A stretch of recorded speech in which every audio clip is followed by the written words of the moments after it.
I want to welcome everybody to this demonstration.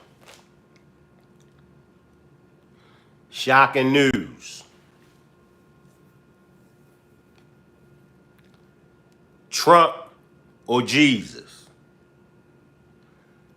Diddy or Muhammad? Was Malcolm X right or wrong when he was talking about politics? I want to welcome everybody to this demonstration. Salute to the replay gang. Salute to everyone that's watching from the clouds. Salute to all of my moderators. Salute to you, him, and her. Salute to all my new subscribers. Salute to the whole Rock Squad. Everything that you hear in this demonstration is for entertainment and educational purposes only. Everything that you hear is allegedly. I'll say it again. Everything that you hear in this demonstration is for entertainment and educational purposes only. I know, but before y'all start to throw y'all Bibles at me, before y'all start to throw y'all Qurans and high heel shoes and church hats and prayer rugs, and before y'all start throwing any of those things at me, because y'all probably think that I'm out of my mind. No, I'm not out of my mind. I just want to get you all to think for a second. I'm not trying to change nobody's religion. I'm not trying to get you to convert from one religion to another religion. That's not what this demonstration is for. This demonstration is for us all to learn. I promise, if you keep an open mind, by the end of this demonstration, you will learn something. I can promise you that. You can learn something. Now, where am I going with the Trump or Jesus? Diddy or Muhammad? Well, according to the scriptures say that Jesus was crucified, right? They say that Jesus was wrongfully convicted, according to the scriptures. Now, if you talk to the Trump supporters will tell the same thing. The Trump supporters will say Trump was wrongfully convicted. So what's the difference? What's the difference? So I want us to get in that mind frame. So I'm asking, Jesus or Trump? Okay? Now, when I ask the question, Diddy or Muhammad, I'm speaking of Prophet Muhammad. Diddy is being accused of sex trafficking. He's being accused of some other things as well. Cassie,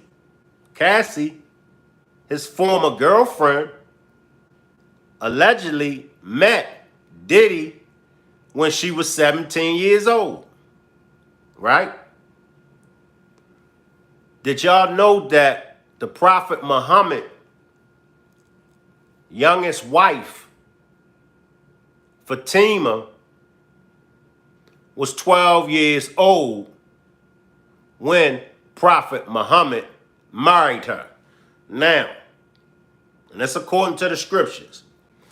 Now, in the Arab world, in the Islamic world, allegedly, Prophet Muhammad is the founder of Islam. So, why was it prohibited, or why was it permissible for Prophet Muhammad to marry a 12-year-old little girl. Keep that in mind. That's why I said we definitely is going to learn something from this demonstration.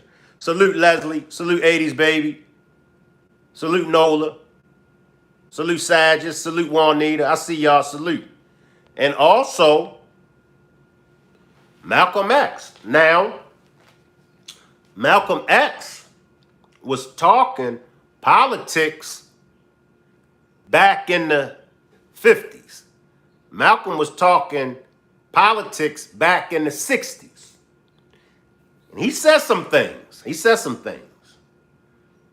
And that's why I want us to revisit Malcolm's speeches, Malcolm's demonstrations on politics. Was he right? And if so, if Malcolm was right, will that make you that's Democrats? Will that make you that's Republicans? Will that give y'all a change of heart?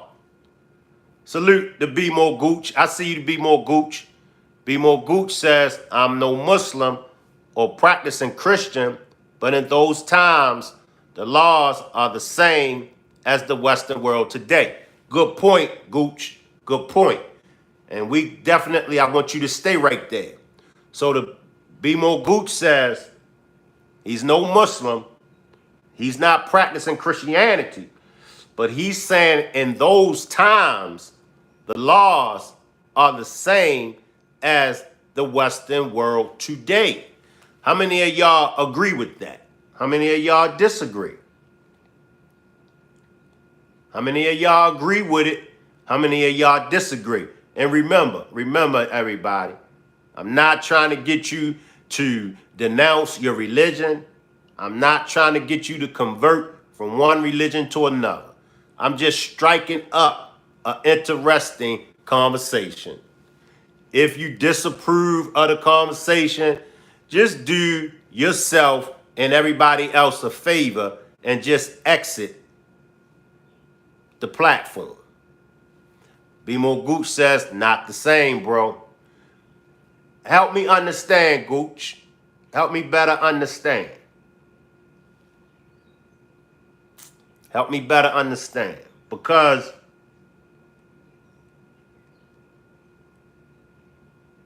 even today,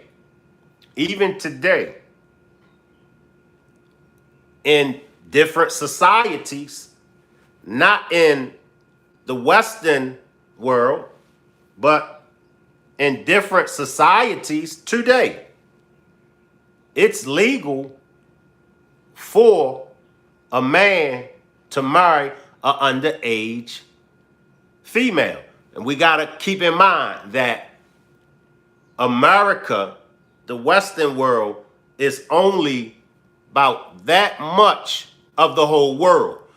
See, and this is why I struck up this conversation, because if you've never traveled out of the United States of America, and that could be physically as well as mentally and spiritually, you'll be thinking that America is the whole world. And you'll get caught up and believe that whatever goes on in America is right. And when you venture out or you hear about how other societies live, you'll get caught up and believe that the way that they live is wrong and the way that we live is correct. Like an eye for an eye. In some countries, in a lot of countries, that's the law that they go by. If you steal something, they're not going to waste hard-earned tax dollars. They're not going to waste the taxpayers' money Like here, if you steal something, if you steal and you go to prison, the taxpayers pay for the inmates. Well, in those other countries, they cut your hand off, they cut a finger off. And even if you do get sent to a prison, in a lot of those countries, you have to grow your own food. So keep that in mind. And I know a lot of us are still programmed. When you talk to a lot of American people, whether it be Christians, Muslims, Jehovah's Witness, the atheists, they pretty much kind of like understand it. But for the majority of Americans, they believe that this society is the correct way of living. And anything outside of this society is wrong. So, Gooch, you can answer this for me and everybody else, Leslie, and everybody else that's watching. Answer this for me. Do you think that it's wrong? Salute Melanie. Salute Melanie. Appreciate you for pulling up. Salute the Golden Child. Salute the Golden Child. Do you think that it's wrong for a man to marry a 12-year-old girl? Drop a 1 if you think that is wrong. Drop a 2 if you think that is right. Golden Child says, how are you comparing Trump to Jesus? Just give me a minute. You just pulled up. You just pulled up the Golden Child.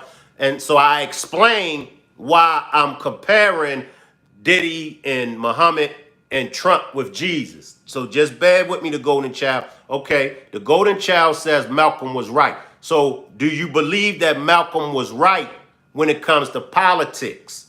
Salute Londa, salute Londa, salute Brenda, salute Zena. I see you. I see you, Zena. I see you. I'm not comparing, because I know I have a lot of Christians that's watching. I'm not comparing Jesus' mission. I'm not comparing Jesus' holiness. I'm not comparing Jesus' godliness. I'm not comparing that to Trump at all. So don't get it twisted. Golden Child says, I did, hon. I'm going to rewind the live. Salute, no, you. Okay. I'm comparing, and just listen, and please just listen. I'm comparing Jesus' followers saying that Jesus was crucified.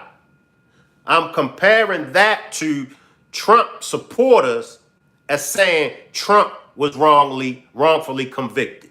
So that's where I want us to stay. I want you to just stay right there.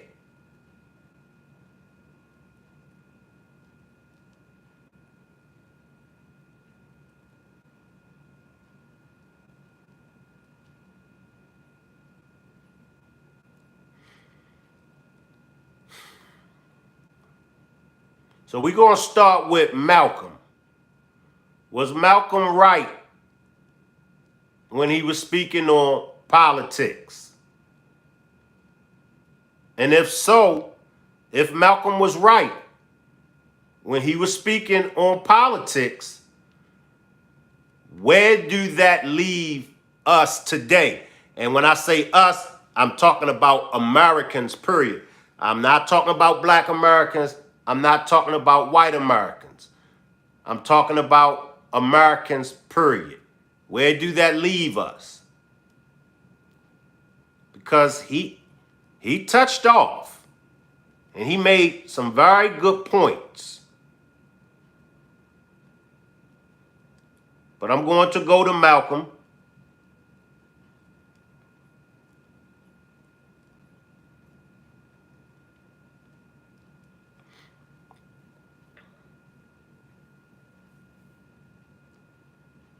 All right. Now we're going to start with Malcolm X claims that celebrities are used as political puppets. Now keep this in mind. Now this is a speech from the 60s. So this speech is still irrelevant today because we see it today. We see the same thing that Malcolm is going to speak about. We see it today. Now, if this was going on 50, 60 years ago, remember, it's nothing new under the sun. It's nothing new under the sun.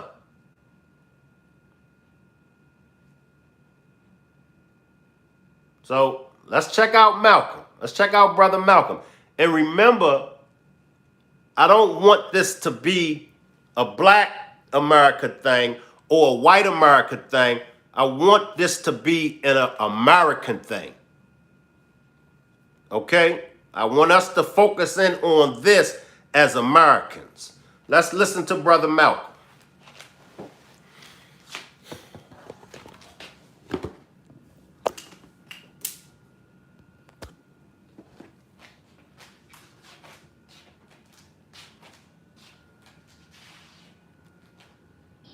Said that who went with King and against Mr. Muhammad around 90%. I just told you a little while ago, these leaders that they call leaders, this included Lena Horne, this included Dick Gregory, and this included comedians, comics, trumpet players, baseball players.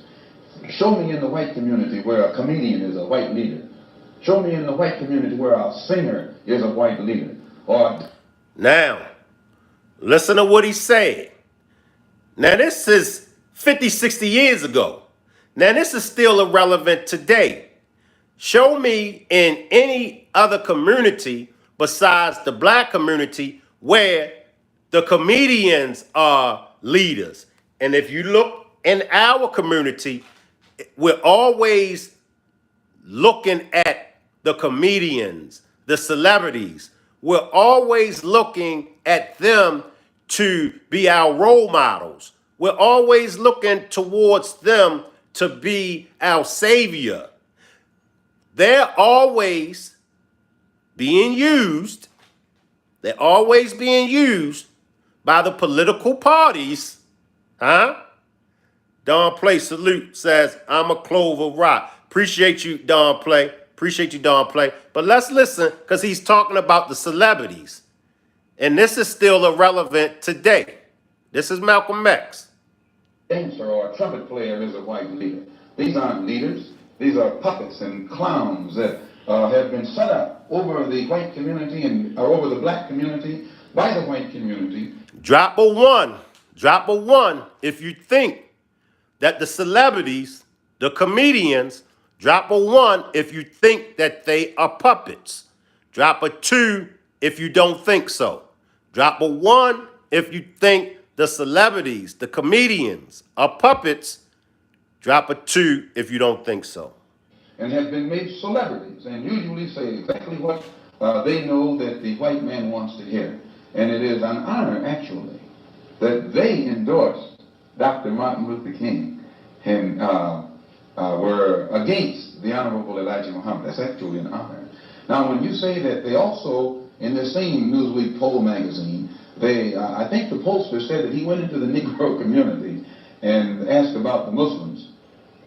And many Negroes whom he asked said, well, I never heard of the Muslims. Who are they? You know, this is the rank and file. Oh, yeah. Now, when they got down. Salute, Snapping Turtle. Salute, Snapping Turtle. Remember, y'all, we're focusing on Malcolm's perspectives on politics.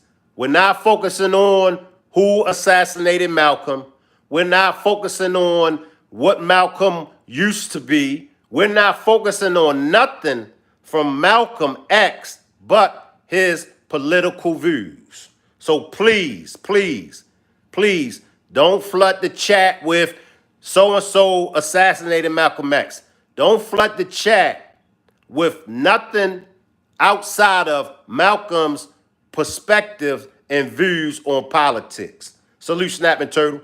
To the rank and file, this was the answers that they got. This is the equivalent to the situation in Kenya during the Mau Mau uprising, when many frightened whites in Kenya, Africa, would go among the Africans and ask them, what about the Mau Mau?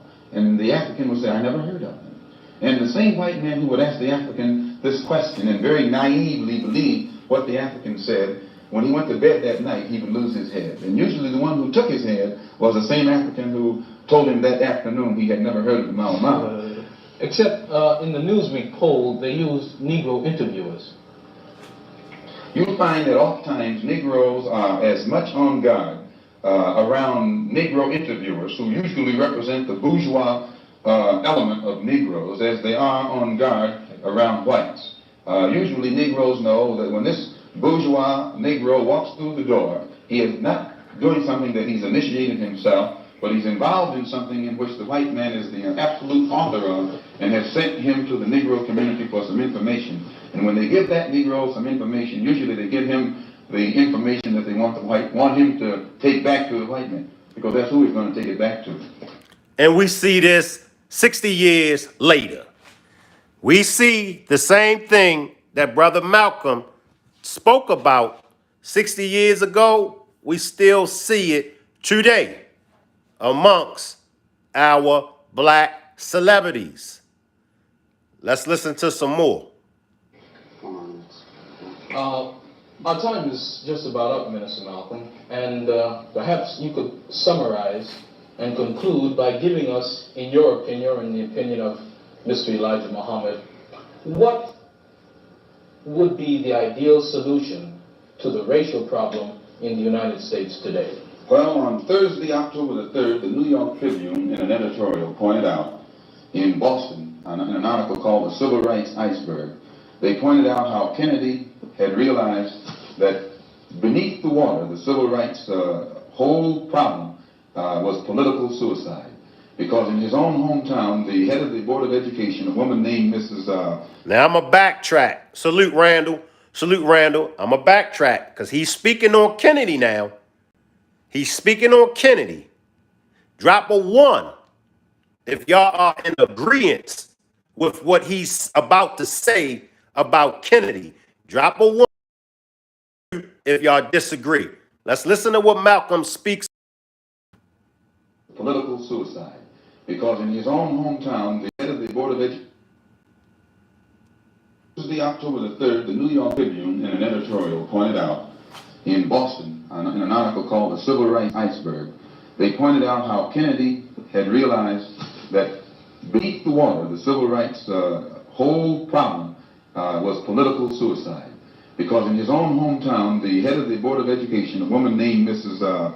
Hicks, was running against the NAACP philosophy, and she swept aside all other opposition. The whole white community supported her in opposition to the NAACP's desire for integrated schools, integrated housing, and otherwise. So I say that to say this, that even the Jewish community, which is supposed to be pro-liberal, went against the NAACP. Whites are against integration in practice, but they're for it in principle. So the only solution is separation.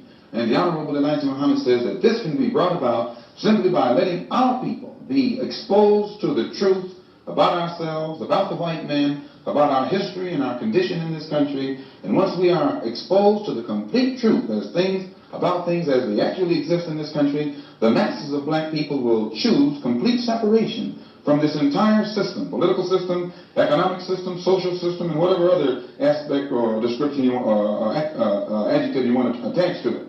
Let us go back home to our own people, live among our own kind, and solve our own problems ourselves. And if the white man doesn't want us to go back to our own people and live in our own country, then since we can't get along together in peace on this country with white people, let us separate part of this continent, migrate to that separate territory, let the government give us everything we need to establish our own independent economic system and society, and thereby we'll be able to solve our own problems ourselves and prove that we are human beings and a part of the human family and can do for ourselves what other humans have done for themselves. And then we'll be able to stop blaming the white man for what he has done and stop begging the white man to solve our problems. We'll be able to solve our problems ourselves. Rock Squad, talk to me. Rock Squad, talk to me. Are y'all in agreement? Because as he said that Kennedy even recognized it's suicide. It's suicide for the so-called Negro in the United States of America to be a part of the political structure, to be involved in the politics. And this is coming from Kennedy. And this is coming from Malcolm. Now, this was 60 years ago. Now, according to Malcolm, Malcolm says, we, the so-called Negro, which is us, the black people, African Americans, the melanated, Moorish Americans, whatever you want to label us, in order for us to have any liberation, before any of us have freedom, we have to separate. We have to separate. We have to have a territory, because y'all do know that the United States is made up of territories.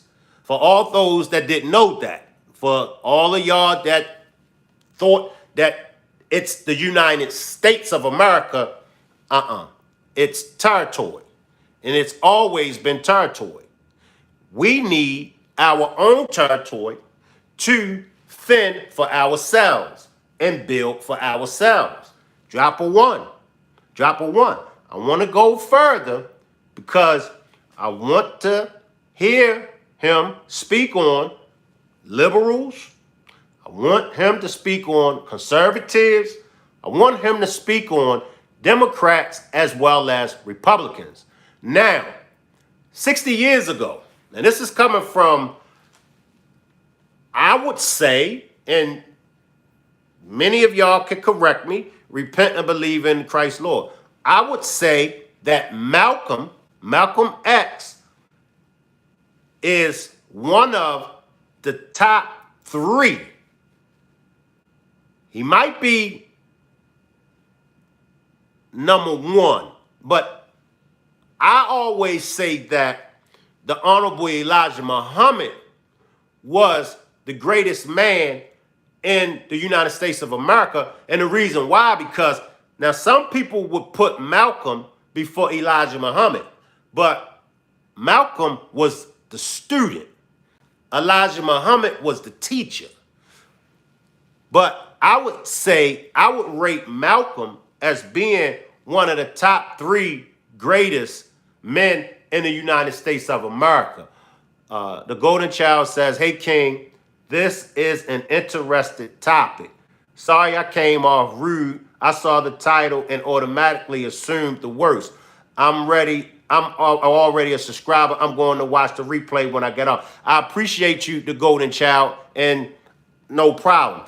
I strategically labeled it the way I labeled it because I knew that it would draw more people if I label it that way. So it's really not your fault.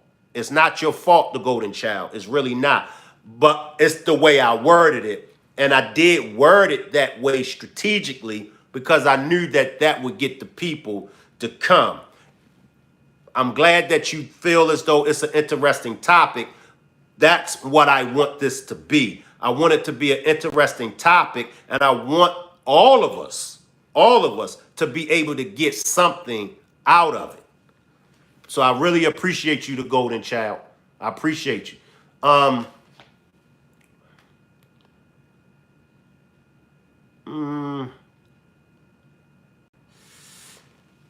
Let's see, Malcolm.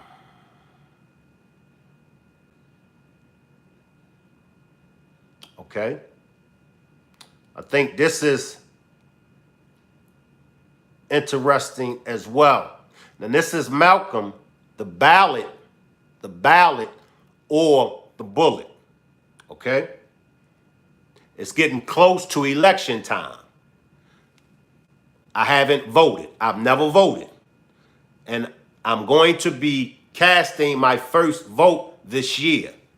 And I just want to make sure that I do my homework, and I just want to make sure that I cover all necessary tracks. But let's see what Malcolm has to say in this. The ballot or the bullet. Now, I haven't heard it yet, so this is going to be my first time hearing it. But this is Malcolm, the ballot or the bullet.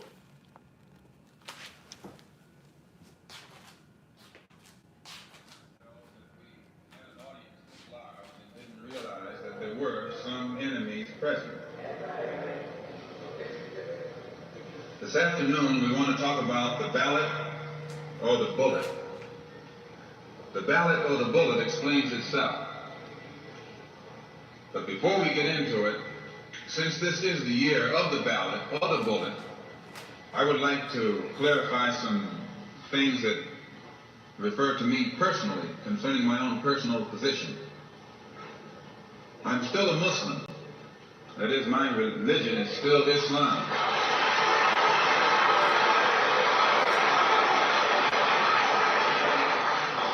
My religion is still Islam. I still credit Mr. Muhammad for what I know and what I am. He's the one who opened my eyes.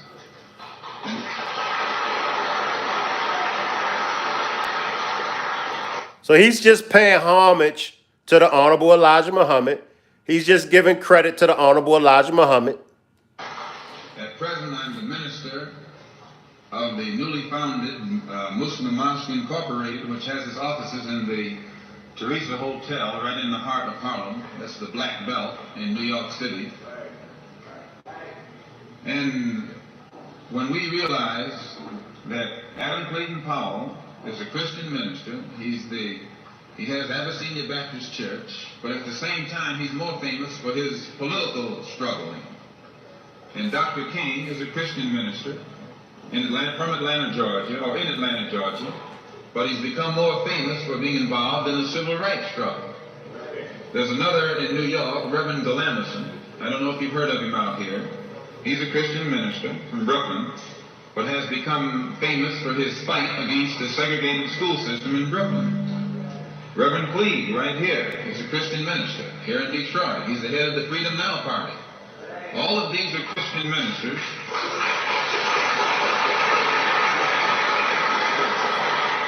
All of these are Christian ministers, but they don't come to us as Christian ministers. They come to us as fighters in some other category. I'm a Muslim minister. The same as they are Christian ministers, I'm a Muslim minister. Now, I want y'all to listen because I always speak on this. Now, Malcolm is saying he's a Muslim minister. He's saying Dr. King, I believe Adam Clayton Powell, they are Christian ministers. Different religion, but for the same cause.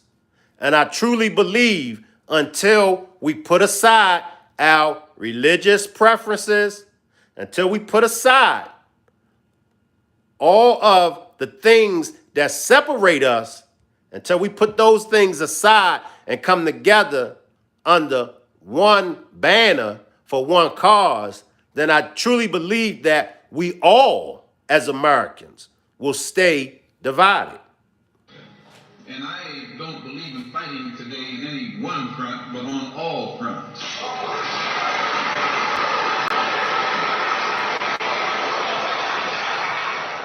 In fact, I'm a black nationalist freedom fighter.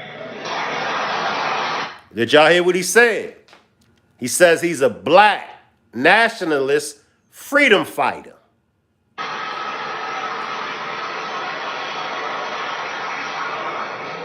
Islam is my religion, but I believe my religion is my personal business.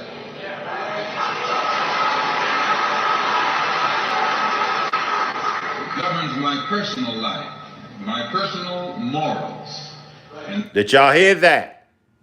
He says that his religion happens to be Islam, but it's his personal life. It's what he got going on personal. He said that's what governs his morals. And this is what I spoke about as far as make America great again. The morals, the values, the principles. How many of us, Americans, can honestly say we still have the same morals, principles, and values from the 60s? my religious philosophy is personal between me and the God in whom I believe. Just as the religious philosophy of these others is between them and the God in whom they believe. And this is best this way. Were we to come out here discussing religion, we'd have too many differences from the outstart, and we could never get together. What'd he say? Salute, Tracy. Salute Tracy. What he say? If they come out discussing religion, it's too many differences. Even if you put 3 Muslims together, it's going to be too many differences. If you put 3 Christians together, it's going to be too many differences. So why are we still arguing over religion? So today, though Islam is my religious philosophy, my political, economic, and social philosophy is black nationalism. You and I...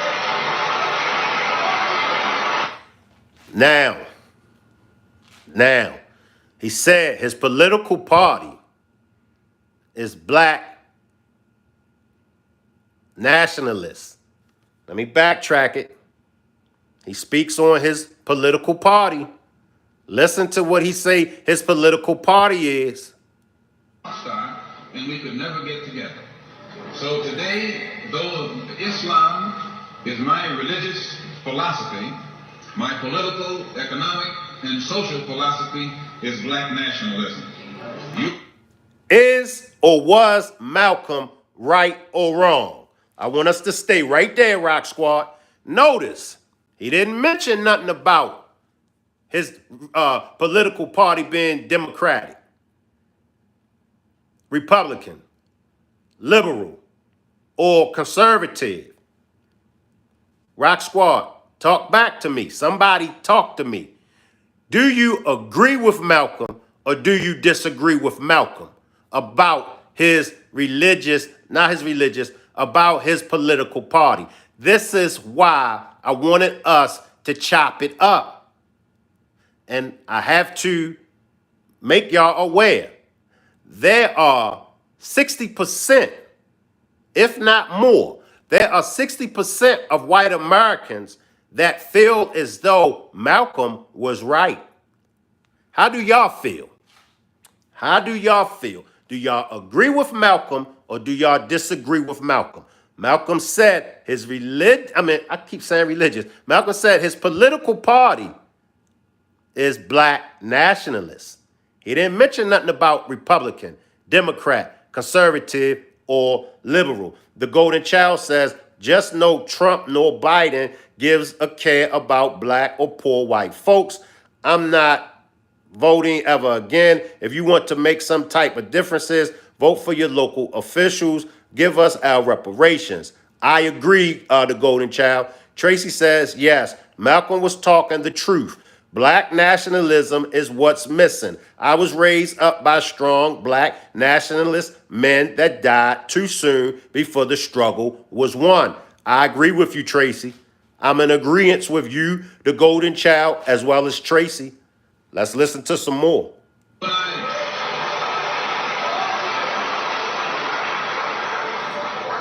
As I say, if we bring up religion, we'll have differences, we'll have arguments, we'll never be able to get together.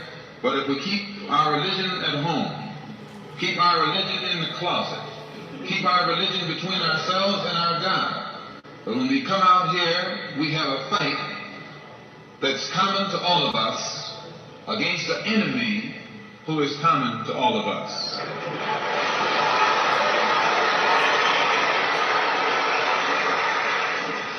The political philosophy of black nationalism only means that the black man should control the politics and the politicians in his own community. I'm going to backtrack it so he could give it to y'all again. Y'all might need to get a pen and a pad. He broke it down, what it means to be a black nationalist. Do y'all agree with him? He said that the black man should be able to control. He should be able to control. Listen now. The other nationalities, they control what propaganda is in their communities. They control what's going on in their environment, school systems. So why we can't control the same? Let's listen to him again. And I ask y'all once again, was Malcolm correct about politics. Let's listen. The political philosophy of black nationalism only means that the black man should control the politics and the politicians in his own community. The time when white people can come in our community and get us to vote for them so that they can be our political leaders and tell us what to do and what... Stop right there.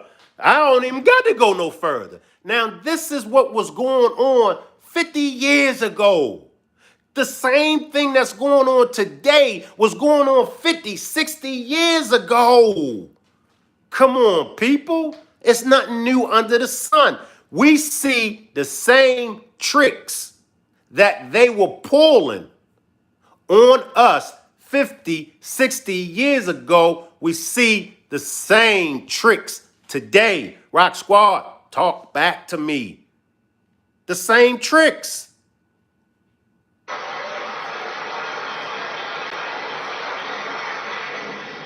The political philosophy of black nationalism only means that the black man should control the politics and the politicians in his own community. The time when white people can come in our community and get us to vote for them so that they can be our political leaders and tell us what to do and what not to do is long gone.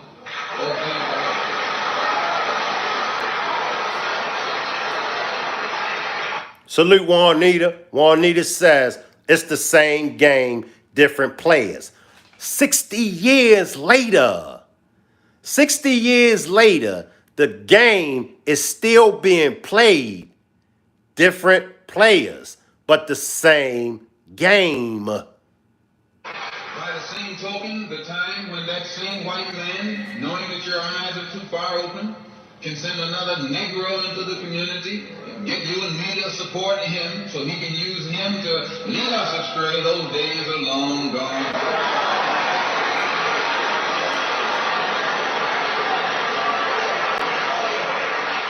The political philosophy of black nationalism only means that if you and I are going to live in a black community, and that's where we're going to live, because as soon as you move... What'd he say? What'd he say? What'd he say, y'all? Let me backtrack Malcolm. What'd he say, y'all? Listen. Far open, can send another Negro into the community, get you and me to support him so he can use him to lead us astray, those days are long gone. Listen to what he say. Listen to what he about to say about us living in white folks' community. Same thing that they went through 50, 60 years ago. We still going through it. Try to move into an all-white neighborhood. Tracy says, the men in my family studied and followed Garvey, Karenga, Baraka, the Honorable Elijah Muhammad to come up with a better plan because what's happening is not working for us. And that's facts. That's facts, Tracy. Now, this is where white folks have to come in on the accountability part. Y'all have to come in. And I got to give credit to the many white people today that is standing up for our liberation, because it's a lot of white people today that see what's going on. They've been seeing what's been going on and they're tired. So a big shout out to those white people and other nationalities that stand for Black Lives Matter and is down for our cause. Tracy says, and of course, Brother Malcolm, facts. The political philosophy of black nationalism only means that if you and I are going to live in a black community, and that's where we're going to live, because as soon as you move into one of their, as soon as you move out of the black community into their community, it's mixed for a period of time, but they're gone, and you're right there all by yourself.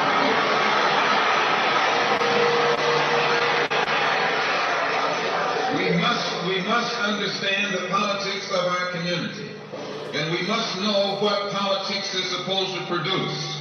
We must know what... Salute Sabrina. Salute Sabrina. I like what he said. He said we must know what politics is supposed to produce. Are y'all listening to Malcolm? He said that we must know the politics in our community, and we must know what the politics produce. Are y'all listening? Because as soon as you move into as soon as you move out of the black community into their community, it's mixed for a period of time, but they're gone, and you're right there all by yourself.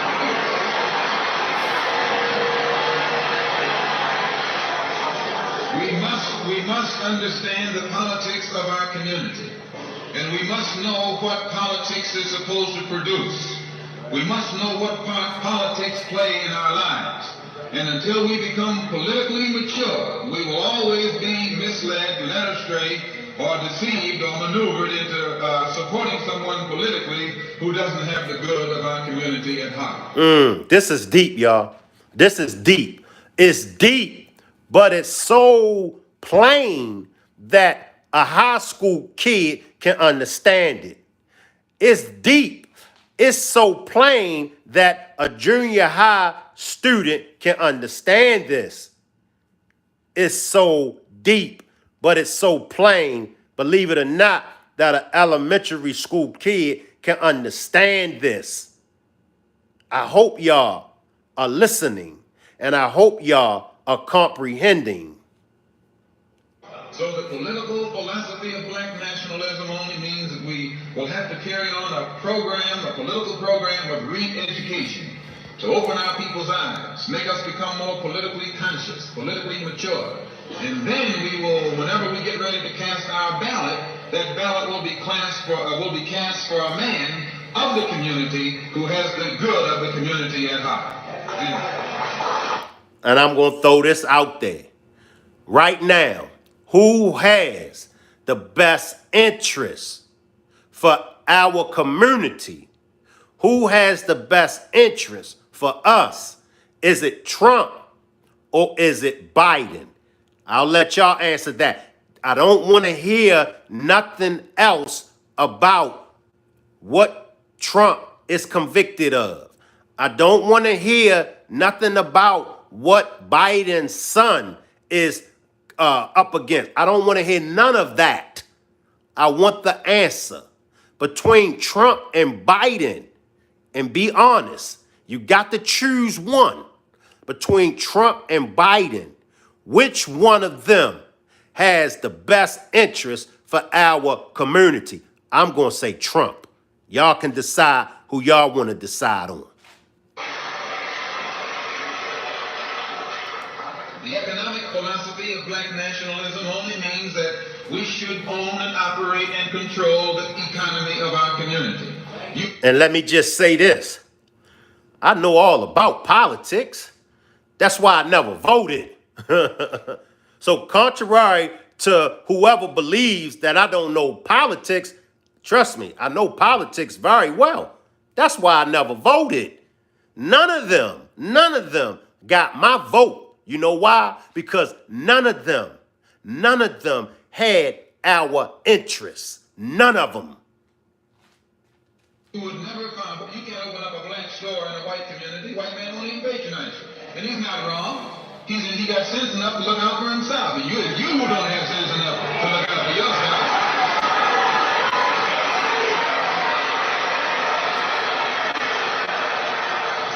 The white man is too intelligent to let someone else come and gain control of the economy of his community. But you will let anybody come in and control the economy of your community. Are y'all listening? This is what was going on 50, 60 years ago. It's the same that's going on now. Whereas though 50 or 60 years ago, it was the white man that was in our community opening up shop. Then it went from the white man to the Koreans. Then it went from the Koreans to the Arabs. Now it went from the Arabs to the Mexicans. The Mexicans in our community opening up shop. Come on, people.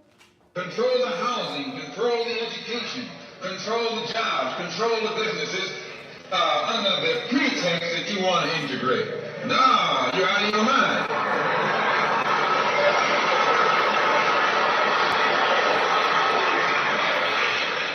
the economic philosophy of black nationalism only means that we have to become involved in a program of re-education to educate our people into the importance of knowing that when you spend your dollar out of the community in which you live, the community in which you spend your money becomes richer and richer. The community out of which you take your money becomes poorer and poorer. And because these Negroes who have been misled and misguided are breaking their necks to take their money and spend it with the man. The man is becoming richer and richer, and you're becoming poorer and poorer. And then what happens? The community in which you live becomes a slum. It becomes a ghetto. The conditions become run down. And then you have the audacity to complain about poor housing in a run-down community. Why, you run it down yourself when you take it down.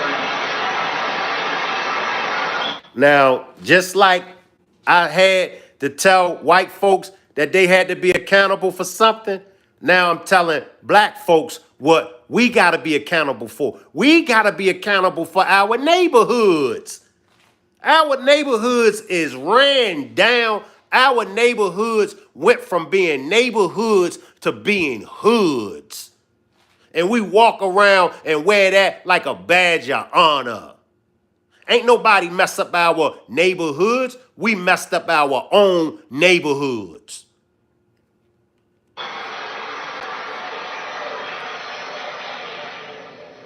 And you and I are in a double track, because not only do we lose by taking our money someplace else and spending it, when we try and spend it in our own community, we're trapped because we haven't had sense enough to set up stores and control the businesses of our community.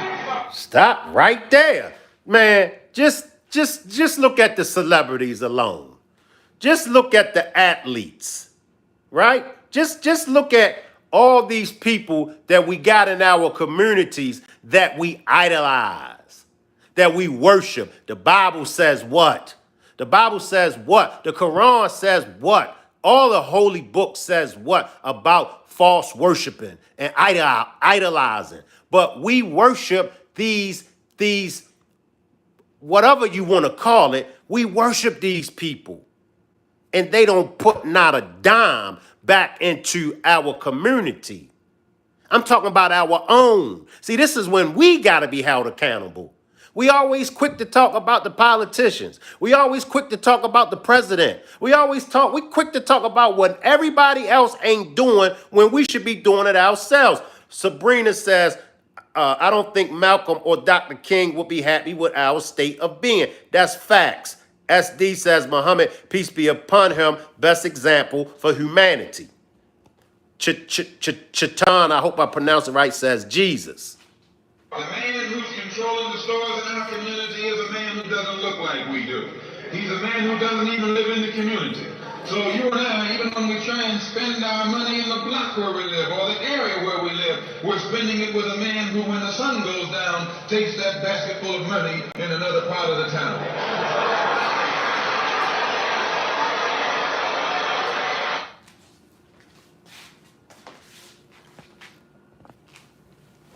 It was deep, y'all. What are y'all thoughts? What are y'all thoughts? What are y'all thoughts, replay gang? I know the replay gang gonna light the comment section up. What are y'all thoughts? Now, this was 60 years ago. Everything that Malcolm spoke about, everything that Malcolm spoke on 60 years ago, we see it today. We're witnessing the same things that Malcolm spoke about. We're witnessing it today. So I ask y'all, was Malcolm X right or wrong about politics?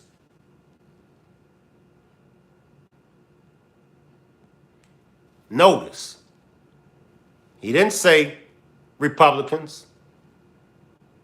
He didn't say Democrats. He didn't say liberals.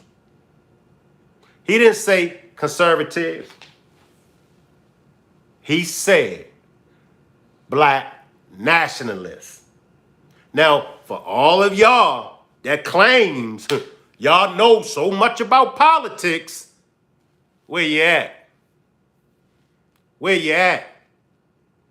Remember, I know about that much, but I know what I know. Now, you claim to know all of this, but don't know jack.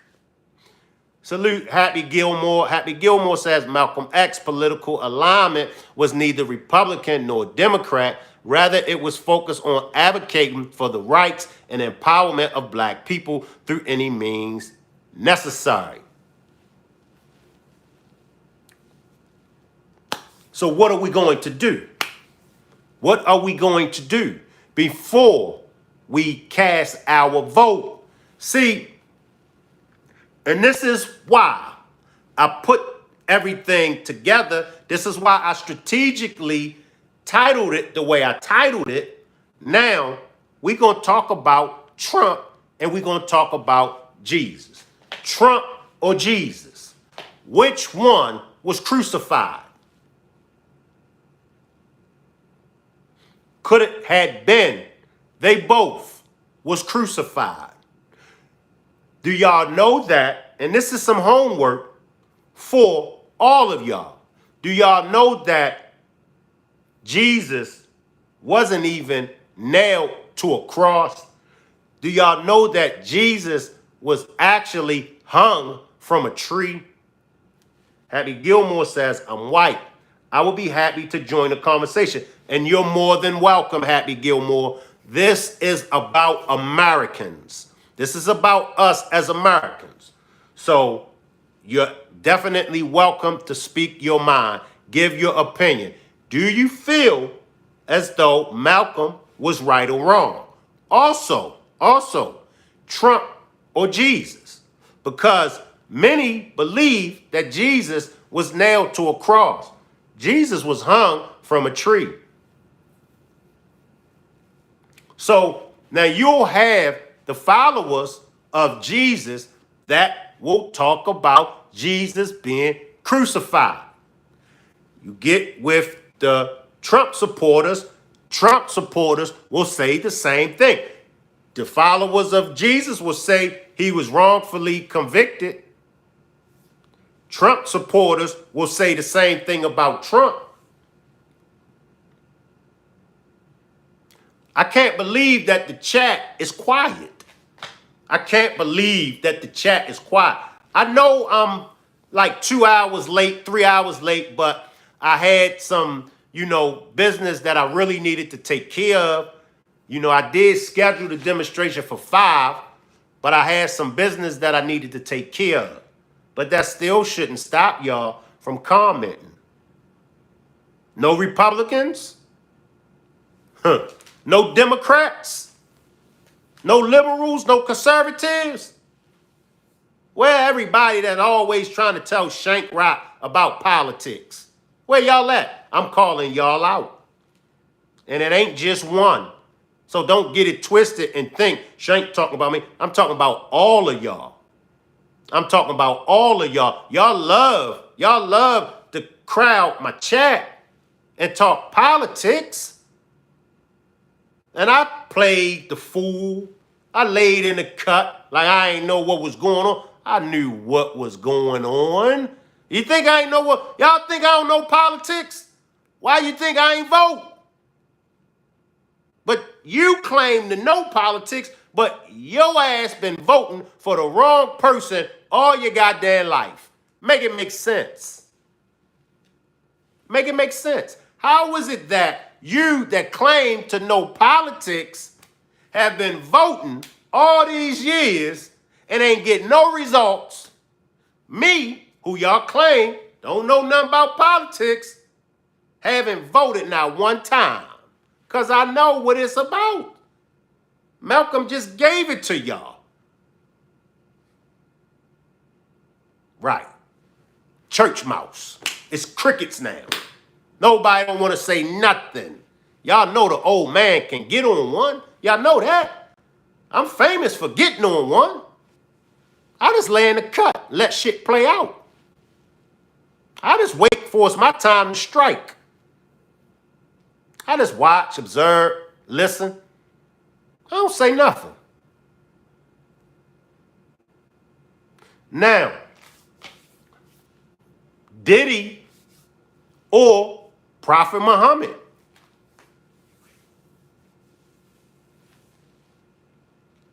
Salute, Tim. Salute, Tim. Appreciate you for pulling up, Tim. Salute. I'ma go back to Malcolm just a little bit. Then we're going to come back and we're going to go full force with Jesus or Trump and also Diddy or Muhammad. Remember, Prophet Muhammad married his wife Fatima when she was 12 years old. So what's the big fuss? I mean, all throughout history, men have been sleeping with 12-year-olds, 13-year-olds, 14-year-olds, 15-year-olds, 16-year-olds. The only difference between Diddy and the rest of these men and Prophet Muhammad is that Prophet Muhammad married Fatima. That's the only difference. Michelle says, salute Michelle. I'm sorry, Shank, but I can't compare Trump to Jesus. Sabrina says, I'd rather have Jesus any day of the week than Trump. Let me just give y'all the demonstration. I'm not saying Trump or Jesus. Which one would you rather have? That's not what I'm saying. Okay? I'm not asking which one would you rather have, Trump or Jesus. I'm asking which one was crucified. Was they both crucified? Was one crucified? Or could it be that neither one of them was crucified? For many years, for decades, people was believing that Jesus was nailed to a cross. Happy Gilmore says, stay on one topic as a real question and we will respond. You got to speak for yourself. I don't see, and I don't want to push y'all away. I done gave you the same question that I gave her, Happy Gilmore. I'm on one topic. I'm asking that one question. I'm not asking which one would you rather have. I simply said it from the beginning till now. I'm not asking which one would you rather have. I'm asking which one was crucified. Was they both crucified? Was one crucified or was neither crucified? That's the question, Happy Gilmore. Salute Abdul. Abdul says, salute. Keep your opinion. Happy Tim Watts had to keep your opinion to yourself. And it started out, that's the thing about it. It started out very, very good. It did. And I was hoping that we could have a general conversation. But you got to stay on the topic. I'm not deviating off the topic. I'm still on the topic. I'm not asking which one would you rather have. I mean, common sense, the average person going to choose Jesus over Trump. That's a no-brainer. The Golden Child says neither has our best interest. Okay, I disagree with that, Golden Child. I feel like Trump has our best interest over Biden. I feel like Trump has our best interest over Biden because Biden never mentions nothing about what he's going to do for black people. He never does nothing for black people. However, Trump mentions what he's going to do for black people, and we see the different things that he has done for black people. What Trump ever done for us, Shank? He gave the HBCUs, the historical black colleges, he gave them money, right? I know. Obama did that, Shank. But Trump could have easily, the same way Trump was against Obamacare, the same way Trump shot down Obamacare, He could have easily shot that down with the HCBUs, the historical HBCUs. He ain't had to give them the money. So Trump did give the HBCUs money. Now, whether Obama or whether another president started it, Trump could have easily shot it down.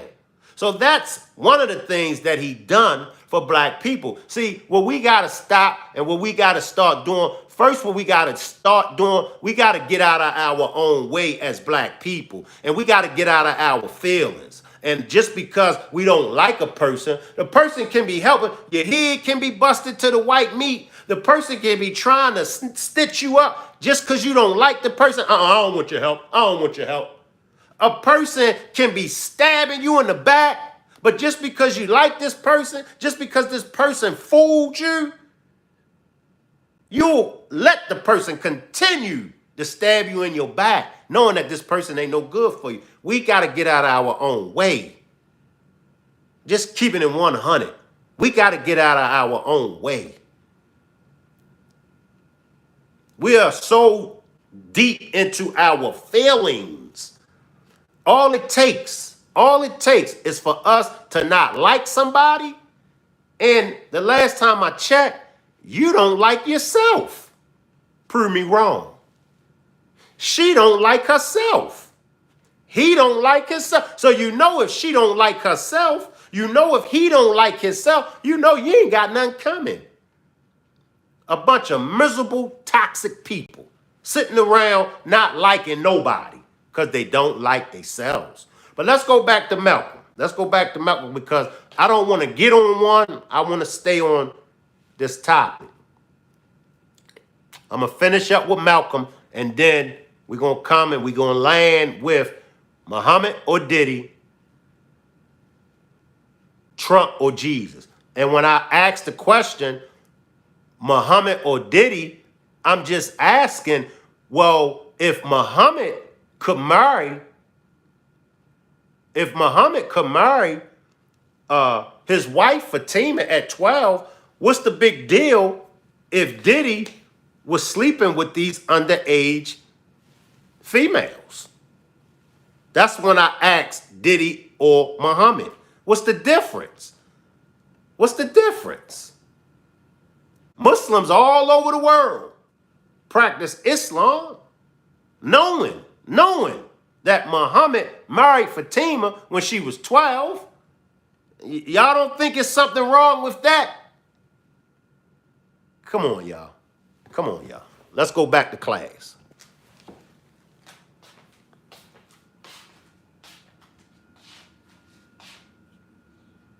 When we try and spend our money in the block where we live or the area where we live, we're spending it with a man who, when the sun goes down, takes that basket full of money in another part of the town.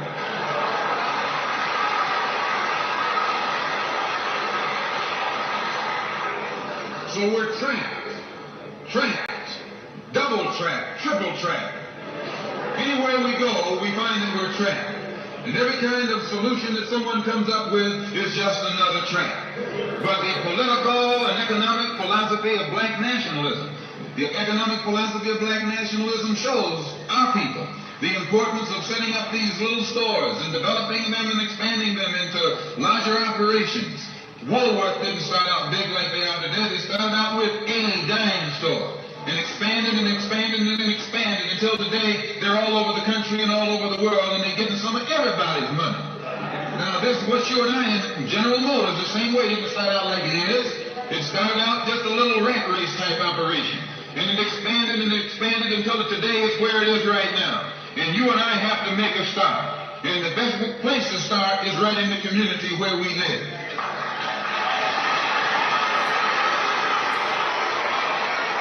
So our people not only have to be re-educated to the importance of supporting black business, but the black man himself has to be made aware of the importance of going into business. And once you and I go into business, we own and operate at least the businesses in our community. What we will be doing is developing a situation wherein we will actually be able to create employment for the people in the community. And once you can create some employment in the community where you live, it will eliminate the necessity of you and me having to act ignorantly and disgracefully boycotting and picketing some cracker someplace else, trying to beg him for a job.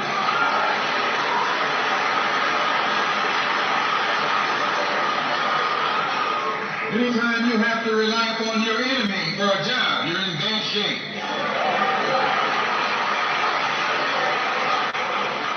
He is your enemy. Anytime you wouldn't be in this country if some enemy hadn't kidnapped you and brought you here. Y'all do realize that, right? He is your enemy. If he wasn't your enemy, we wouldn't have never been here. Remember, we got kidnapped. Come on, Malcolm. Bring it home, Malcolm.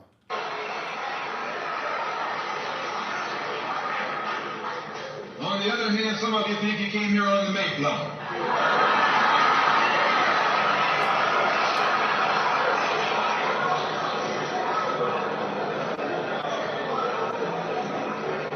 So as you can see, brothers and sisters, today, this afternoon, it's not our intention to discuss religion. We're going to forget religion. If we bring up religion, we'll be in an argument. And that's where we're going to stop.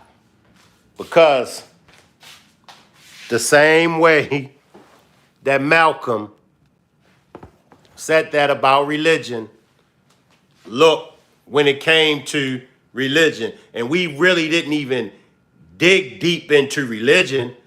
I just put Jesus' name, Jesus or Trump, and look at the division. And that's what keep us divided. Religion. Because you could put 3 Muslims together. It's going to be some division. You could put 3 Jehovah's Witnesses together. It's going to be some division. You could put 3 Christians together, and it's going to be some division. So I'm asking y'all, and most of y'all said Malcolm was right. Now, if Malcolm was right, are you still Democrat? Are you still Republican? Are you still conservative, liberal? Or are you becoming, or are you a black nationalist? I don't really hear too many people talking about being a black nationalist.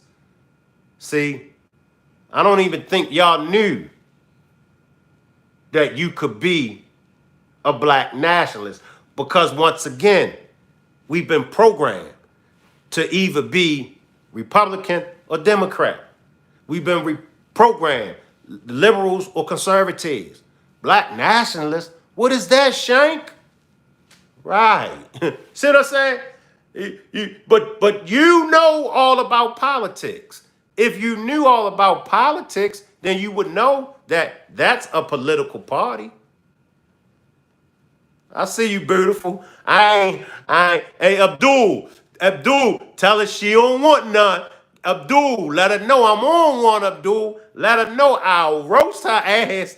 I ain't messing with you right there, beautiful, because I'm on one. Hey, Abdul, you better get her. You better get her, Abdul, because I'm on one. But let's move on. Nah, you don't want these troubles tonight, beautiful. You don't want you don't want the trouble tonight.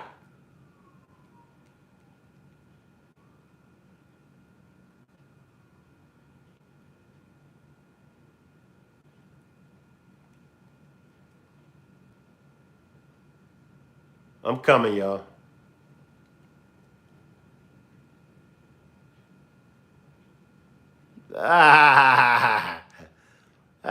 Nah, hey, Abdul, you with me. You ain't with beautiful, Abdul. You with me. You with me. When I need somebody to start trouble, Abdul, I come get you. You with me, Abdul. All right, but just know when you get in your trouble mode, you know it's with me. Don't roll with beautiful.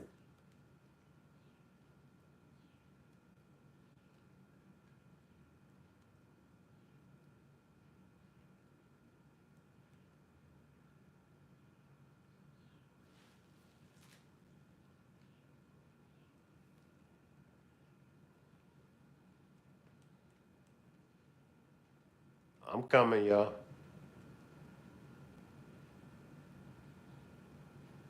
Now, there's all kind of things out there. Nah, you can't ride with both of us, Abdul. You can't play both sides, Abdul. You think you slick, Abdul. You can't ride with both of us. It's either me or it's either her. It's either me or her, Abdul.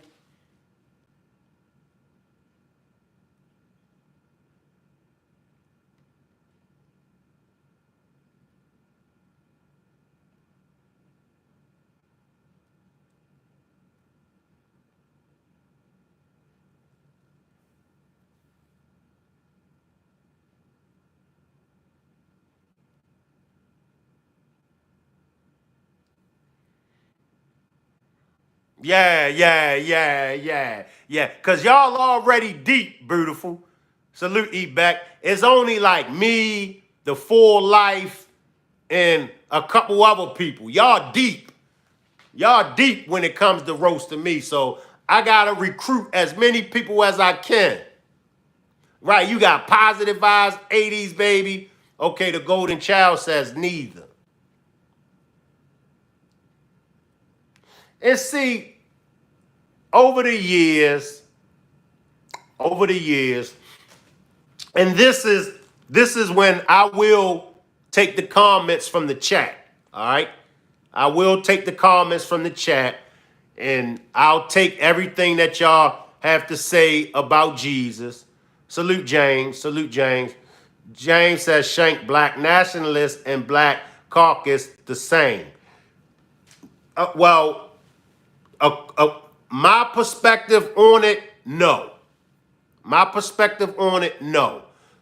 My perspective on the black caucus is being controlled by white people. But that's a good question. Let's go to the black caucus. Let's go to the black caucus. But that's a good question. Black nationalists would be like your Black Panthers, your Malcolm X. You know, they would fall under the black nationalists. But let's go to the black caucus. Abdul says she about to have me. Ain't this some shit? Man, if y'all don't get Abdul up out of here, moderators, Juanita, if y'all don't get Abdul up out of here, I'm taking everybody rich. Matter of fact, beautiful, you better get Abdul up out of here. I need everybody to run Abdul up out of here. Listen, look at this. Yes, it's a beautiful. Look at this. Ain't this some, man? If you don't get up out of here, Abdul, where my moderators at? Man, I better not see you salute. I better not see y'all saluting each other either.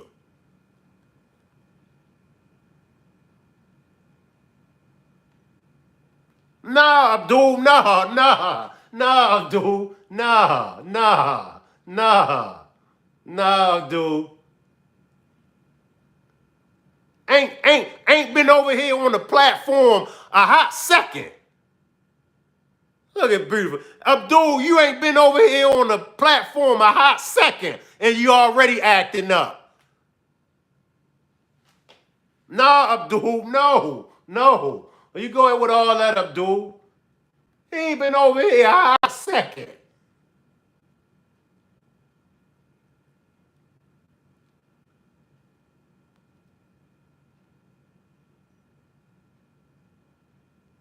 All right.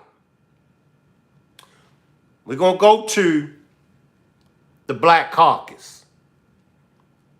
We're going to hear something from the Black Caucus.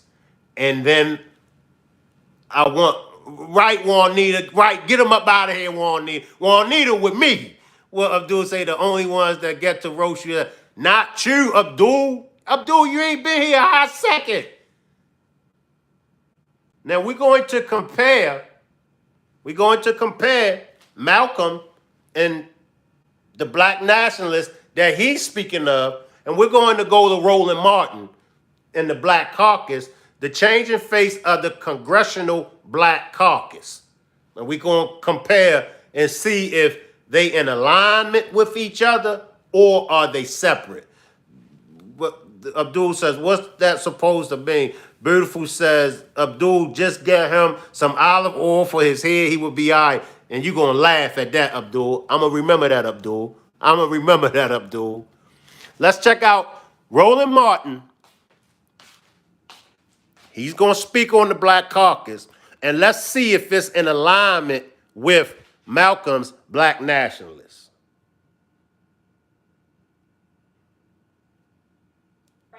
Versus establishment. I gotta say, I don't know if black folks care. I think they're like, how are you going to help my situation tomorrow? So sometimes this feels more like a Twitter fight than a real life fight. However, it is a discussion that's happening, especially when it comes to the CBC. How older established candidates may sometimes differ from younger, more progressive candidates. I'm just curious, what are your thoughts? Oh, the tips, there's so many. This is a book in and of itself. Maybe this should be the sequel to yours, right? I think there's a lot going on here. And part of it is there's a way that our elders in particular are used to doing things. And folks are coming in, they're completely different. You're talking about 57 members strong. I remember sitting in a meeting with Congressman Rangel, who of course was one of the founders of the CBC, who said, it was so much easier when we were smaller, right? And I think that that's true for all of us. We know how hard it can be to galvanize and organize around a mission. We have friends right now in the streets. There's 2 different voting events happening, and we know that black folks are battling to not only protect democracy, which is what we've always done, but you saw, of course, Reverend Sharpton flanked by CDC members today. There are some other members who want to take a way more aggressive approach. So most of this isn't even ideology. We can look at the Progressive Caucus, where CBC members, there are 27 CBC members who are members of the Progressive Caucus. If you look at their voting records, it's probably closer to 50. So it's not an ideological divide. It is really more style than substance. And so the question for the elders that I would ask, and you know I love y'all, CBC family, is how worth it is it to continue to exacerbate the divide? We have members of the caucus who have benefited from the strategy of challenging incumbent Democrats. I'm not somebody who's like, go and take them on. There are a whole lot of Trump folks, right, that need to be taken on first. I really don't like taking on black Democrats, but I digress.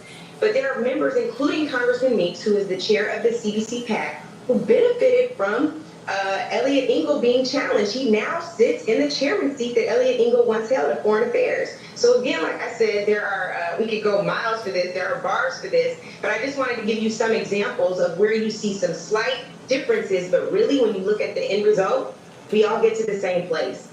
She pretty much, from what I'm hearing from her, everybody, she's pretty much in alignment with Malcolm's black nationalists. But there's more. Salute Nola. The Golden Child says our reparations. That's true. That's true, the Golden Child. Let's listen to some more. Abdul, I ain't fooling with you, Abdul. Right, and people supported Elliot Engel over, I believe it was Jamal Bowman, who was challenging him. So let me turn to you, Roro, because Angela made a really good point that maybe it's not an ideological divide. It's really more style and substance. I want you to take a listen to this soundbite from Congressman Clyburn, who was confronted by some progressive activists outside of his office, and we'll talk about it on the other side. The idea of using your energy to get more progressive people to vote. Well, I'm more progressive. I'm in the same room in this room. So go out and get more progressive voters. Don't waste your time out there. Get everything that we need done in this country.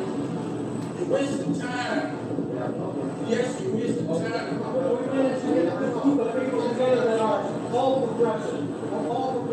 And I'm more progressive than anything on one of you. Congressman Clyburn was not here for it. He said, I'm more progressive than any one of you. What's your take on all this, Roland? Well, I need people to understand, if you don't look at history, then you don't understand today. You had Congressman Ralph Metcalf, who was the second African American member of Congress out of Chicago, who was criticized because he was tied to the Daily Machine.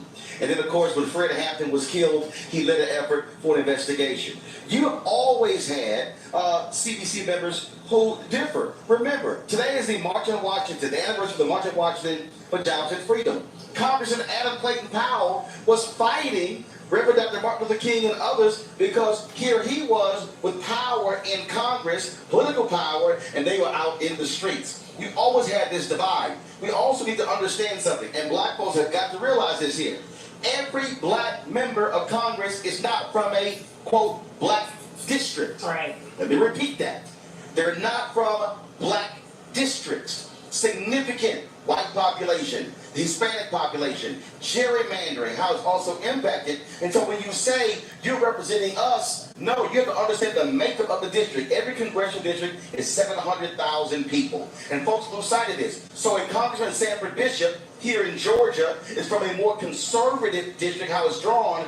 Then you had, of course, Congresswoman Nikita Williams. And so people lose sight of that. It's also a question of power. At the end of the day, if you're a Congressman Clyburn and others, how they view it with to get things done. Congressman Emmanuel Cleaver said we are more pragmatic. And so you have folks who will say we can be super progressive and never get anything passed. Or you have to actually compromise. Folks say, I hate compromise. Well, guess what? Right. There's no bill that gets passed in Congress that does not involve compromise. That's right, and you know what? Roland made a good point, Angela, because Congresswoman Lauren Underwood, one of the younger members of Congress, she represents a district out of Illinois that's overwhelmingly white. I think their black population is less than 4%, and she got elected. 2% black. 2% black. Thank you, Ro. Her constituencies are 2% black, and so she has some loyalty to her constituents, I suppose. I don't know what happens when their interest runs contrary to the majority of black folks. But I want to get from you, Angela, is this, because a lot of people ask me, you know, what does the CBC do? Like,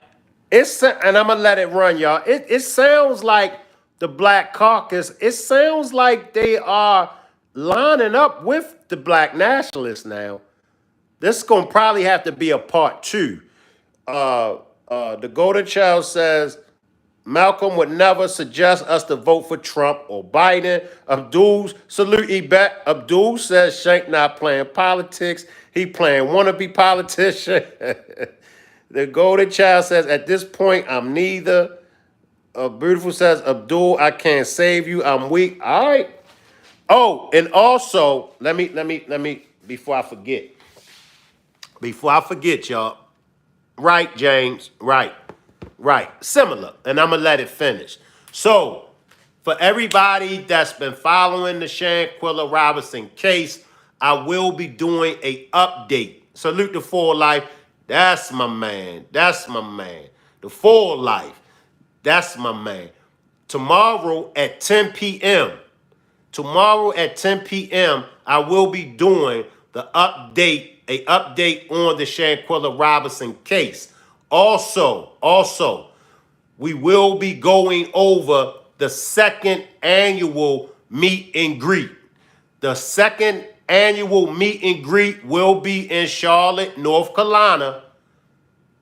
So for everyone that's looking to attend the second annual meet and greet, Rock Squad meet and greet, it will be in Charlotte, North Carolina. The dates will be October the 27th and October the 28th. I'm not sure about the 29th, but for right now, the second annual meet and greet, the Rock Squad. Abdul, you can get a chance to meet Beautiful Nightmare at the second annual meet and greet in October. So tomorrow, make sure everybody pull up tomorrow at 10 p.m. I will be having an update on the Shanquilla Robinson case, and I will be going over the second annual meet and greet. You making fun of my pronunciation, Abdul? All right. You see what you started, right, Beautiful? You see what you started it, right, Beautiful? Shank, make sure you guest room is clean. Nah, you ain't getting no guest room. Nah, Beautiful. Gonna try to slide that in there. You see that, Abdul? Shank, make sure the guest room is clean. Nah, your ass stay with Abdul. That's if Abdul comes. But remember, y'all, The second annual Rock Squad meet and greet will be in October. And the dates, it will be Charlotte, North Carolina. The dates will be October the 27th and 28th. I'm not sure if I will extend it until the 29th. I'm not sure. But make sure y'all pull up tomorrow at 10 p.m. We already in North Carolina, Abdul. Now, I'm going to play this little clip real quick, y'all. See, Abdul, y'all got me off my demonstration, man. I ain't fooling with y'all. What are they doing for black people? And when Reverend Sharp and I did radio, we used to always answer that question. The CBC does a lot. Are they a powerful enough body that these 57 members can say, you know what, to Latasha's point, we're going to hold the line. We're not going to vote for anything until you pass voting rights. Can they do that? They can, and they Let's backtrack, y'all. Let's backtrack. Let's backtrack.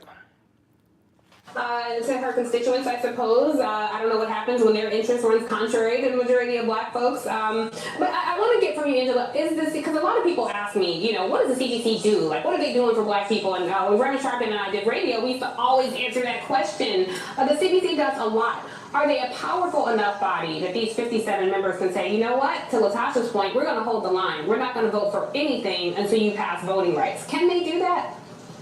They can and they should. I don't know if they will, right? I think what we should remember. Let's backtrack it, y'all.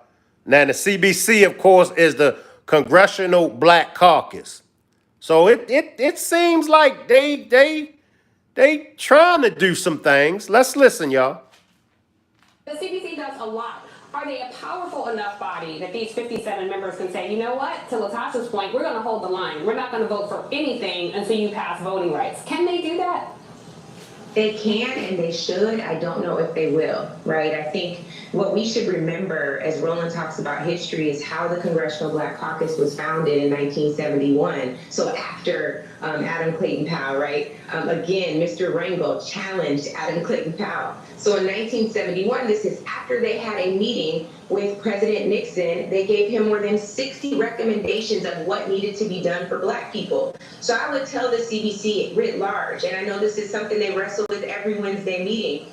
What is your mission? What are you about? They're called the conscience of the Congress for a reason. When there is a budget presented by the Democratic Party, by the Democratic caucus every single year, the CDC has an alternative budget reminding the country, reminding Congress of what its priorities should be for black people. We cannot run too far from that, trying to protect the majority overall when that majority doesn't serve us. And that majority won't serve us if the CDC isn't constantly using that bully pulpit that now has grown to 57. It's 58 if we count Sister Vice President Kamala Harris as the tie-breaking vote in the Senate. I know that's a stretch, but I'm going to claim it. We have to remember, right, what they're supposed to be there for. And so I understand there is no CDC power if there's not a Democratic majority. But we have to first remember what our foundation is, and that is protecting the interests of black people, even for those members who don't come from majority-minority districts. You will not be in power if there aren't black contributions coming to you from all over the country.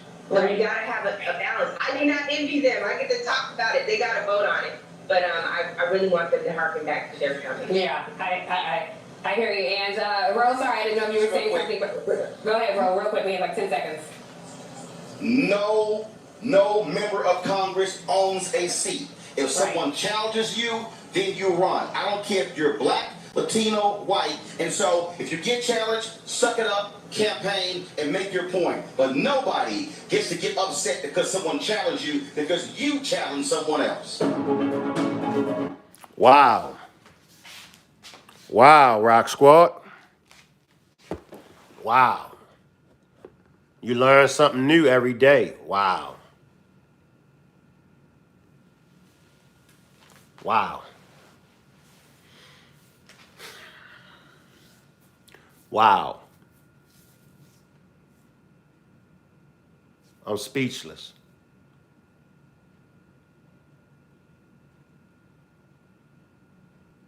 I'm speechless, y'all.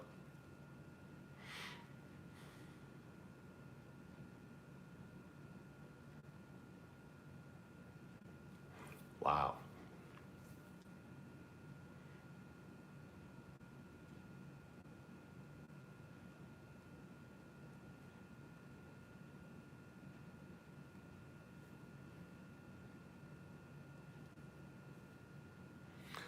Juanita says, what I dislike is these politicians always think about us until we vote. Then they forget us when they get in office. And that's so true, Juanita. It's like, you know, they quick to come to us for the vote. But then when they get in office, it's like you'll see them pushing everybody else agendas, but won't push none of our agendas.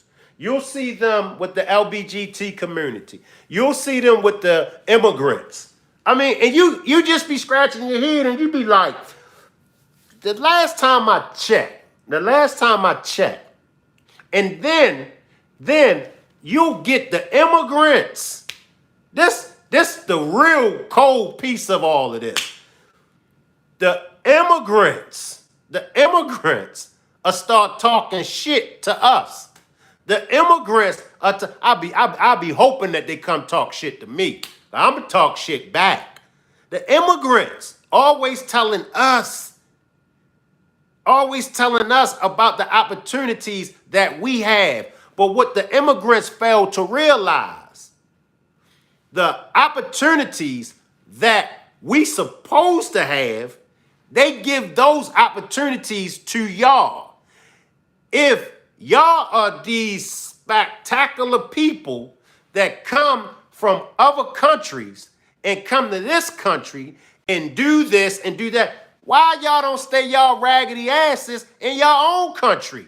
See, so the same rules apply to us in our country is the same rules apply to y'all in y'all own raggedy ass countries. But y'all want to come here and y'all want to talk shit to us. And y'all want to talk shit about us. Y'all don't even know the history. Y'all don't even know the story. Y'all quick to tell us, oh, y'all black Americans, y'all need to get over slavery. Oh, my family came to the United States of America and my family worked hard. Man, shut up with your raggedy ass. Your family benefited off of the civil rights with your dumb ass. Now, when you want to talk something, since y'all so quick to talk shit, that's the worstest thing I hate. I can listen. I'd rather go to a Klan rally. I can listen to the Ku Klux Klan talk about white power before I sit up here and listen to some raggedy ass immigrants tell us, black Americans, what we need to do.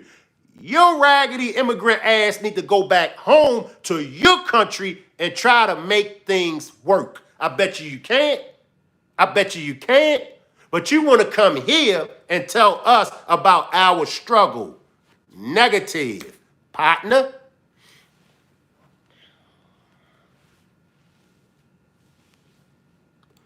Juanita, I see you. Juanita says, yup, and they get all the jobs, benefits, and everything else, and we've been here all our lives and have a hard time getting any. That's facts. And then, as an immigrant, y'all come, see, it's always something. It's always something. Now, the immigrants come here, right? And the immigrants work for, let's say, minimum wage, right? And the immigrants do a good job, right? Now, we won't work for minimum wage, right? Now, the immigrants fail to realize, well, they do realize, but this is what the immigrants do with their raggedy ass minimum wage money. They take those funky ass minimum wage dollars and send them back to their third world country where the American dollar is double, sometimes triple. So they might be working for minimum wage over here. But I promise you, when that funky ass minimum wage dollar reach their funky ass third world country, that American dollar, which was minimum wage here, gets triple the amount. See, I keep trying to tell people, black folks ain't dumb. Don't think we dumb. Y'all got it twisted when y'all think we dumb. Y'all got it twisted when y'all think we stupid. We far from dumb. We far from stupid. You got to remember, when those funky ass crackers enslaved us, those funky ass crackers did not enslave slaves. Those funky ass crackers that enslaved us enslaved mathematicians. Oh yeah, y'all did know that, right? They enslaved scientists. They enslaved doctors. They enslaved very, very, very, very, very, very intelligent black people. So y'all funky asses need to know history, and y'all funky asses need to know true history. Now I can give y'all history 101. Don't get me started. Stop getting this thing twisted. I'm tired of y'all coming to this country the same way with the African people that come to the country, the Nigerians and them, always trying to talk shit about black Americans. Y'all funky ass let the crackers take y'all land from y'all. At least they kidnapped us off of our land. Y'all funky ass Nigerians and y'all other Africans over there, y'all let the cracker take the land from y'all. Y'all ain't no different from us. But y'all so quick to talk about black Americans. But why y'all always imitating what black Americans do? Since y'all despise us so much, why y'all imitate everything that we do?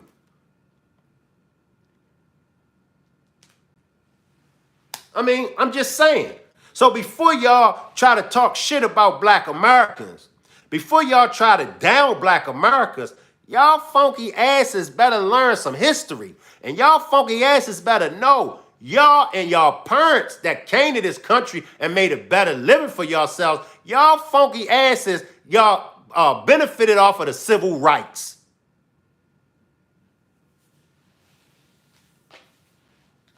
Now put that in your pipe and smoke it with your funky ass. That would make me mad more than anything. I'm proud to be a black American. All the other races and nationalities proud of their heritage. The Puerto Ricans be flying their flags, and the Arabs and all them other nationalities proud of their nationalities and all of that and who they are. So why we can't be proud of who we are?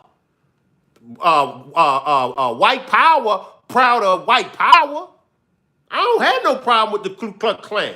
That's their right. If they want to be proud of their race, let them be proud of their race. But what y'all gonna stop doing, y'all gonna stop disgracing black Americans. We built this motherfucker. Y'all know I'm on one because I'm cussing. We built this motherfucker. Best to believe that. We keep America running. If y'all want to get technical about it, take black Americans out this country. See what happened to this funky ass country. Take black Americans off the face of the earth. See what happened to this funky ass planet Earth.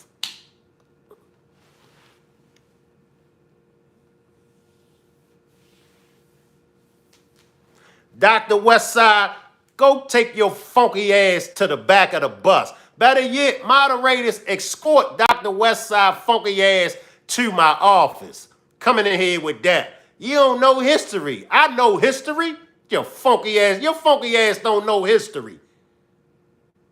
Telling me I don't know history. Funky ass. Got a doctor beside the name, Westside. What the hell? A Westside doctor? Westside?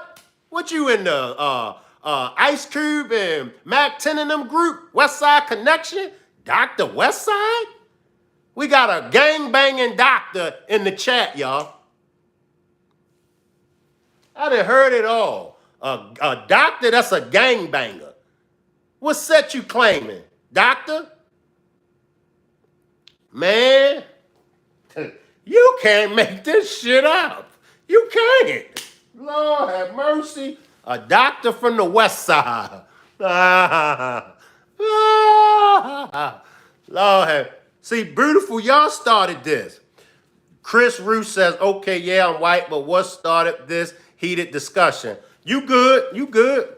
See Abdul, 80s baby, beautiful and positive vibe. Y'all see what y'all done started? Y'all got the old man on one.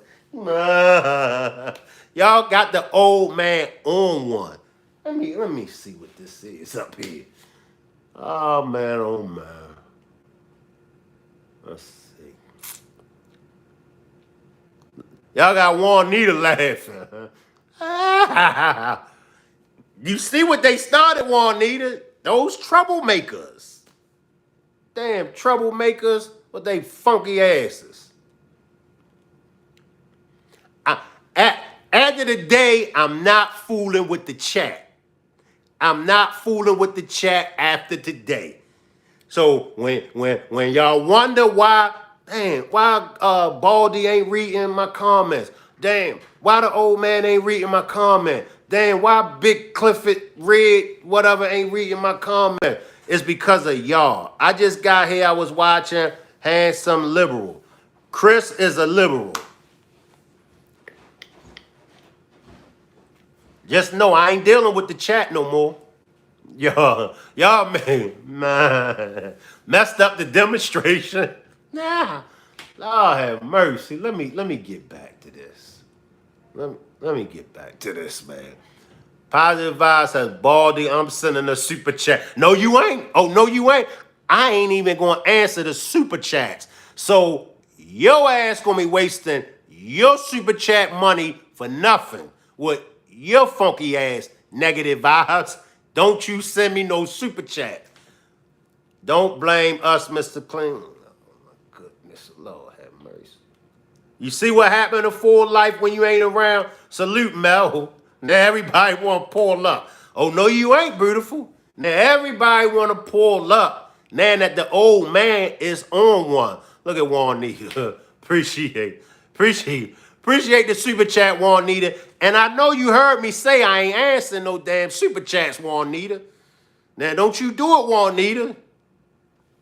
Then she gonna buy the super chat. Man, y'all done got me started. Let me get away from this. All right, y'all. All right. See, I can't even go to Jesus or Muhammad now because I'm on one. We're going to go to Diddy. Let's go to Diddy, y'all. Because I know how people feel about mentioning Jesus' name and Muhammad name with profanity. So just out of respect for my Muslims and out of respect for my Christians, I'm not going to mention Jesus' name and I'm not going to mention Muhammad name because that's disrespect. I did for the Vine check. But make sure y'all pull up tomorrow at 10 p.m. because I will be bringing y'all an update on the Shanquilla Robinson case. And we will be talking about the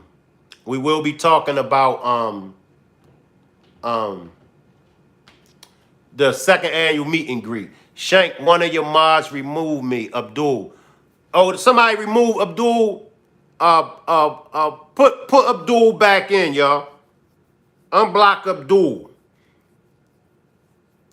Beautiful or somebody unblock Abdul. Unblock Abdul, y'all. Lord, what is this about? Yeah, we going to. It wasn't you. Hold tight while I go unblock you, Abdul. Hold tight while I go unblock Abdul. I'll be right back, y'all. I'm gonna go up unblock Abdul.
You straight up, dude.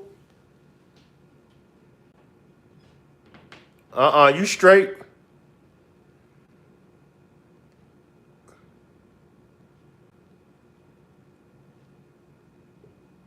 You not blocked, Abdul. I ain't see you on the block list.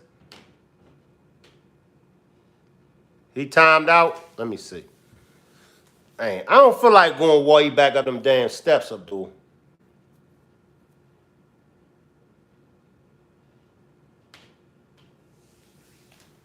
Okay, you'll get on time. You'll get on time.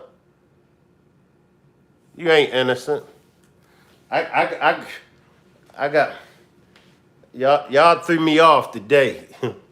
Y'all threw me off today, y'all. Well, y'all want to talk about Diddy or Trump? Salute, Tommy. What y'all want to talk about, Diddy or Trump? You keep roasting me, beautiful. Y'all want to talk about Diddy or Trump?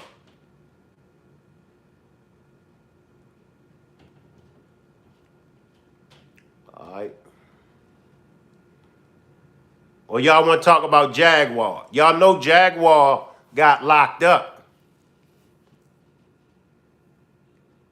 Y'all know Jaguar got locked up today, y'all.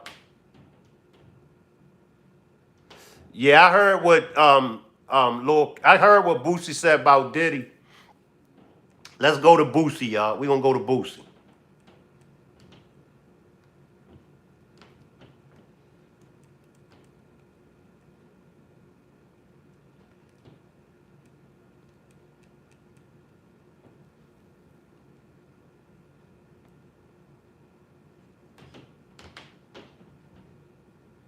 No, I'm not, beautiful. I ain't fooling with you, beautiful. I ain't fooling with you.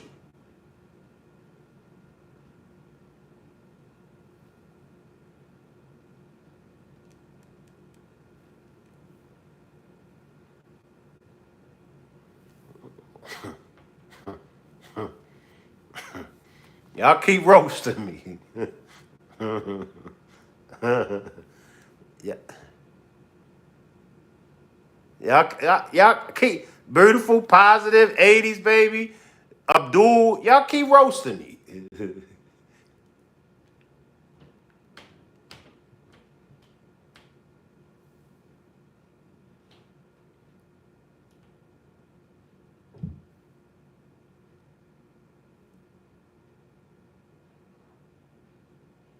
Nah, nah, nah, nah.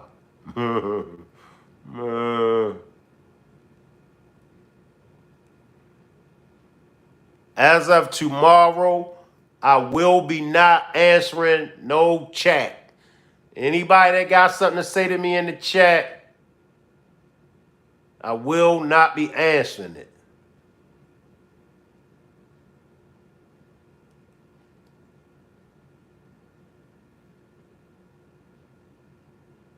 Well, Boosie said different things about Diddy.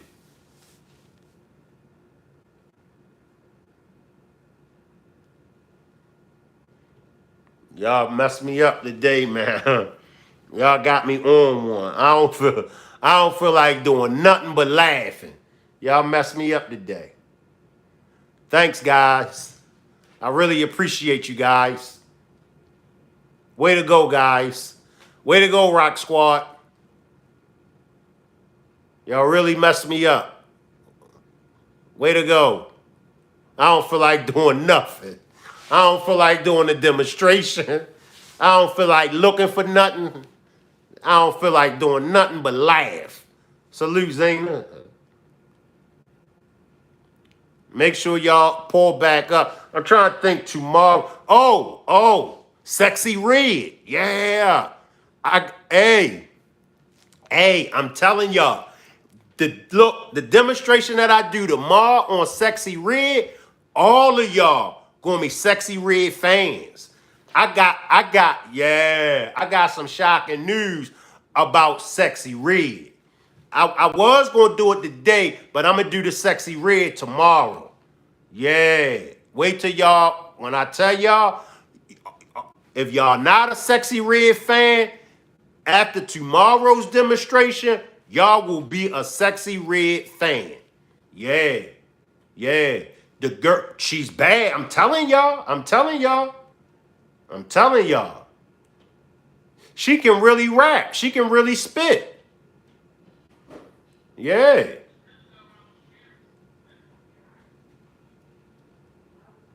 How about Sisters? Who seen Sisters last night? Man, I was so mad at that damn Sisters last night. And Karen, it's like, I mean, I was mad at Sisters. Who was mad at Sisters? Drop a 1 if y'all was mad at Sisters. Right, beautiful? I was so mad.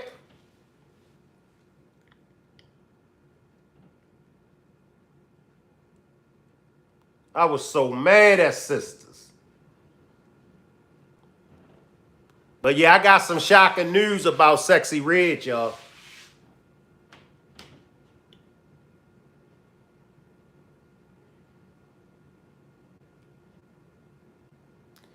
And and according to Billboard, the Billboard list, y'all know Sexy Red made 2nd on the Billboard list. Juanita says, I saw it. That Don Gary off the chain. Yeah, he really is. He really is. That's the only thing me and the old man agree on. Right. Yeah, Juanita, Gary off the chain. 80s baby says, mad at Mr. Clean not wanting to do this steps again. I ain't fooling with you, 80s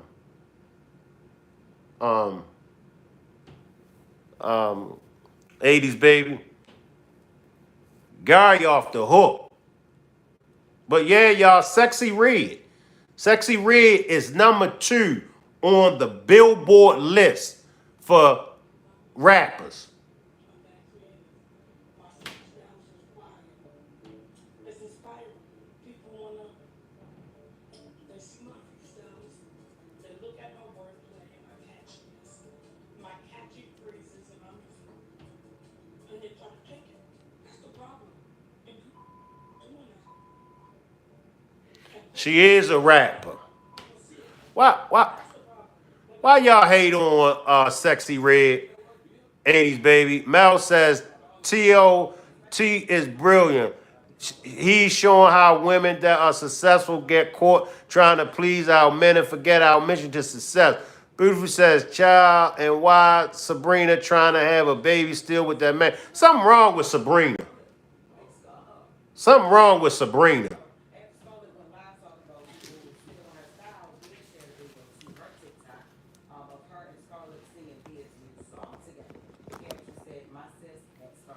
Make sure everybody pull up tomorrow at 10 p.m. Make sure everybody pull up tomorrow at 10 p.m. for the latest update in the Shanquilla Robinson case. And also, we will be discussing the 2nd annual Rock Squad meet and greet. I ain't paying no attention to you, beautiful. You don't.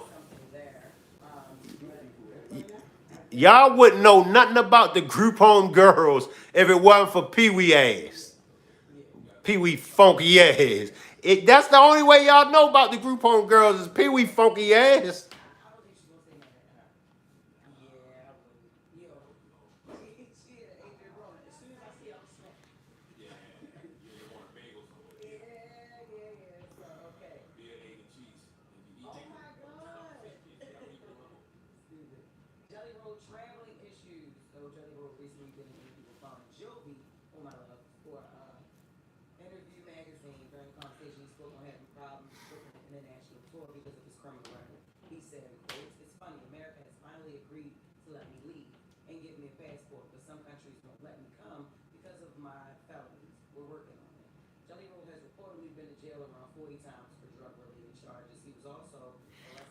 I appreciate everybody for pulling up. I will see everybody back again tomorrow at 4 p.m. for shocking news. about Sexy Red. So make sure everybody pull back up tomorrow at 4 p.m. for shocking news about Sexy Red. There go Negative Vibes. Negative Vibes, can you say something else besides good demonstration with your funky ass?